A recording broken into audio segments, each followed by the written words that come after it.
Fala pessoal, tudo bem? Esse vídeo aqui tem uma função super importante de trazer aqui essa informação para você de uma forma bem simples sobre a reforma tributária. Afinal, essa reforma aí que foi votada e foi aprovada pela Câmara dos Deputados é algo bom ou é algo ruim para você empresário, para você investidor, para você trabalhador? Então fica aqui nesse vídeo até o final que nós vamos falar de uma forma bem simples para que você possa realmente entender se isso foi algo legal ou se foi algo que está sendo tramado aí pelo governo para ser uma armadilha para você. Então nós vamos traçar aqui pontos positivos e pontos negativos dessa reforma tributária. Só que a ideia aqui é que você também possa tomar a sua própria decisão e de repente achar que um ponto positivo é negativo, ou se algo negativo é positivo, porque nós estamos falando de um grande manicômio tributário que nós vivemos. E por se tratar de um manicômio tributário, é engraçado que nessa reforma até os pontos positivos têm coisas ruins e dentre as coisas negativas tem algumas coisas que pode se tirar como algo positivo. Então o que eu acredito é que precisa realmente de uma reforma. Eu não sei se é essa que está aí, mas que precisa porque é uma loucura. Nós vivemos o sistema mais complexo do mundo para se pagar impostos.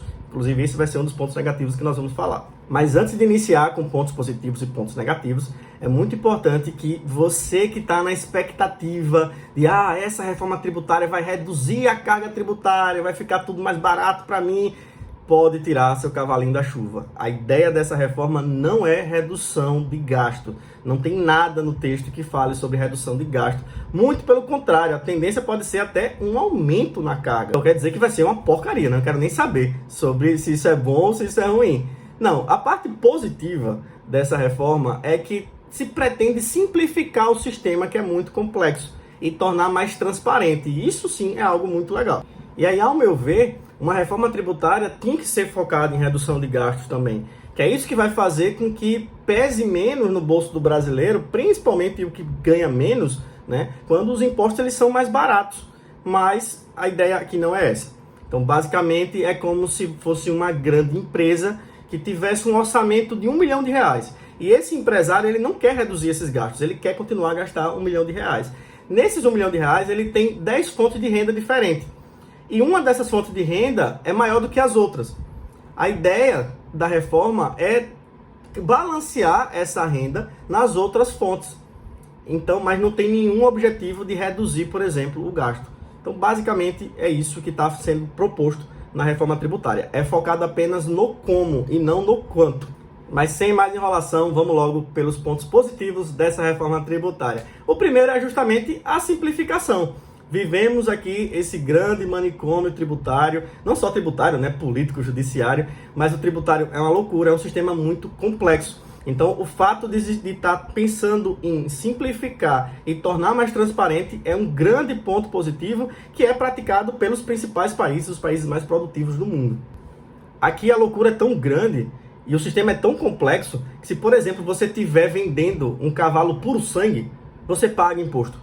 Agora, se for um cavalo puro sangue inglês, você não paga imposto. Se você vender um bombom, você paga IPI.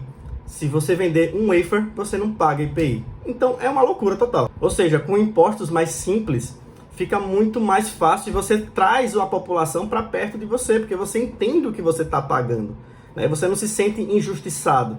E aí, com essa simplificação, alguns impostos conhecidos nossos, principalmente dos contadores, como IPI, PIS/COFINS, ICMS dos estados, o ISS dos municípios, vão deixar de existir e agora terá um imposto único chamado IVA, que é o Imposto sobre o Valor Agregado. E o valor arrecadado pelo IVA terá uma parte voltada para a União e outra parte voltada para estados e municípios.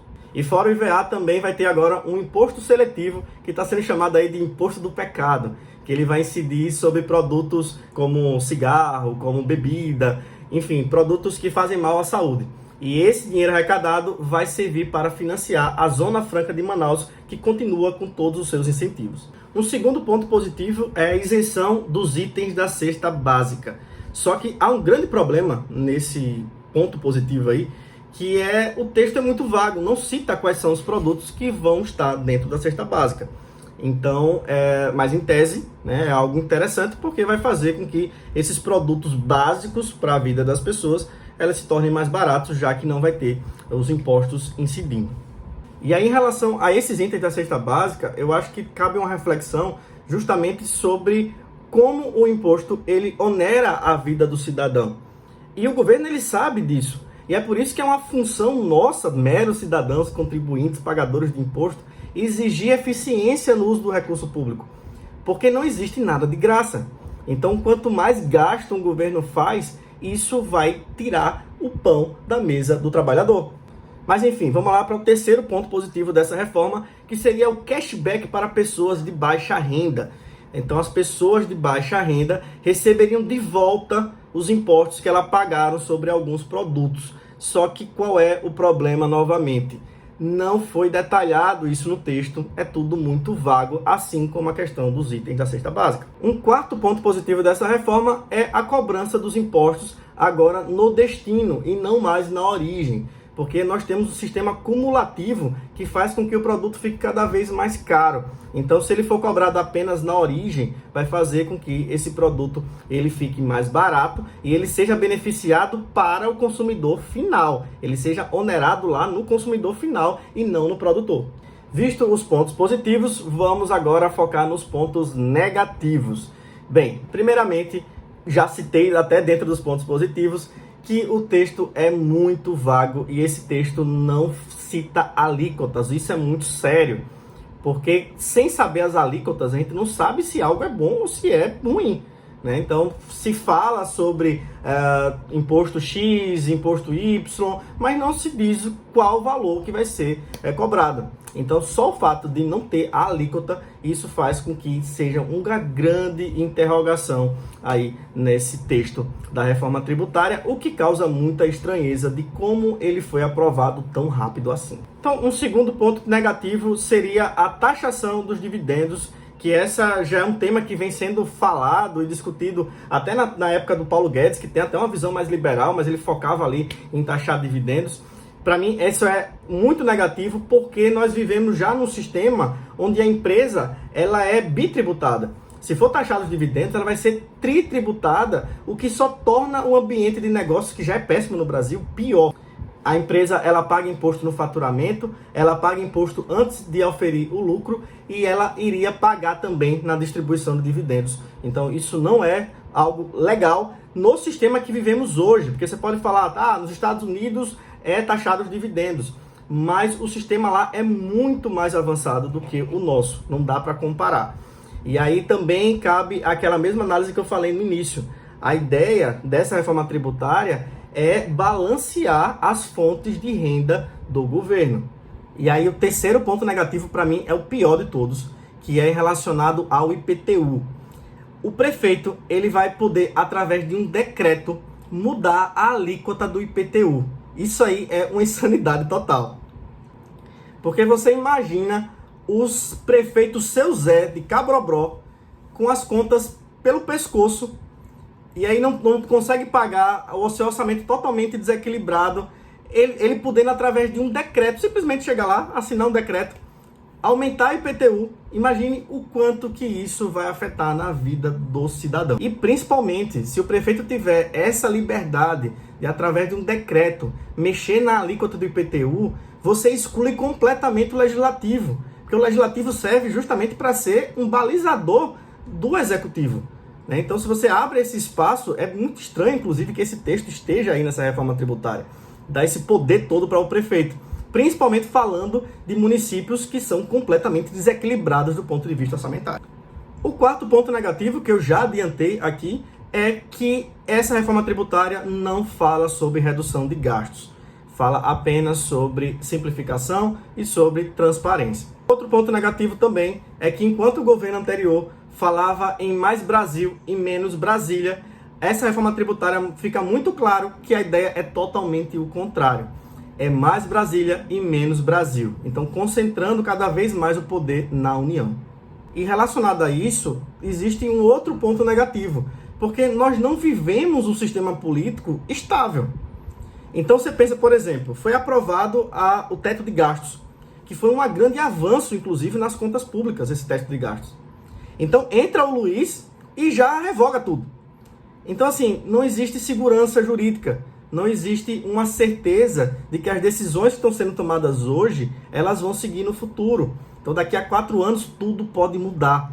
E aí você pensa, essa reforma especificamente, ela não terá efeitos para agora, então pode ficar muito tranquilo. Ela terá uma transição de praticamente 10 anos, ela só vai ser concluída em 2033. Mas com essa instabilidade política, quem vai afirmar que ela vai chegar até lá? Bem, e por último, um ponto negativo, que é mais um questionamento, e isso eu deixo para você aqui, se você puder comentar aqui, dizendo o que é que você acha disso. Seria muito legal, vai ajudar muito, que seria o seguinte: se é um tema tão importante para a sociedade, se as pessoas estavam esperando tanto por ela, por que não houve mais discussão sobre um tema tão importante? Mais que isso, como foi aprovado tão rápido? Dixon, você sempre fala sobre a eficiência nas empresas e a eficiência no sistema público. Agora que os caras são eficientes, você está criticando? Não é isso, galera. É só porque, nesse mesmo tempo em que a reforma tributária foi aprovada, foi liberada pelo Luiz do tal orçamento secreto. Você lembra do orçamento secreto? Que inclusive tem vídeo aqui, vou até marcar vocês para assistirem o vídeo sobre orçamento secreto, sobre realmente o que é o orçamento secreto, que agora pela grande imprensa está sendo chamado de emendas do parlamentar. Foi liberado pelo Luiz de emendas do parlamentar, orçamento secreto, 8,65 bilhões de reais em emendas, justamente no momento de votação da reforma tributária. E ela foi votada em tempo recorde. Então isso no mínimo é estranho. Quero saber de você, o que é que você achou dessa reforma tributária. O objetivo do vídeo aqui é fazer com que plante uma sementinha na sua mente, para que você possa entender um pouco de uma forma mais simples, né? Esses temas que são tão complexos, as pessoas falam de uma maneira, muitas vezes a imprensa usa isso para poder jogar a lenha ali na fogueira. E aí a ideia é que você entenda de uma forma técnica se isso é algo positivo ou se isso é algo negativo para a sua vida. E se você chegou até aqui, ao final desse vídeo, deixa o seu like para ver que você foi um dos poucos que chegaram aqui até o final do vídeo. Envia e compartilha isso com um amigo que está super em dúvida do que está acontecendo, afinal, o que é tal do IVA, o que é o imposto do pecado. Enfim, se essa reforma tributária veio para realmente ajudar ou se é mais uma maracutaia aí dos políticos na nossa vida. E até o próximo vídeo. Até mais. Não deixa de seguir as nossas redes sociais, @MC_consultoria no Instagram, o nosso canal no YouTube também, MC Consultoria, e eu te aguardo no próximo vídeo. Até mais.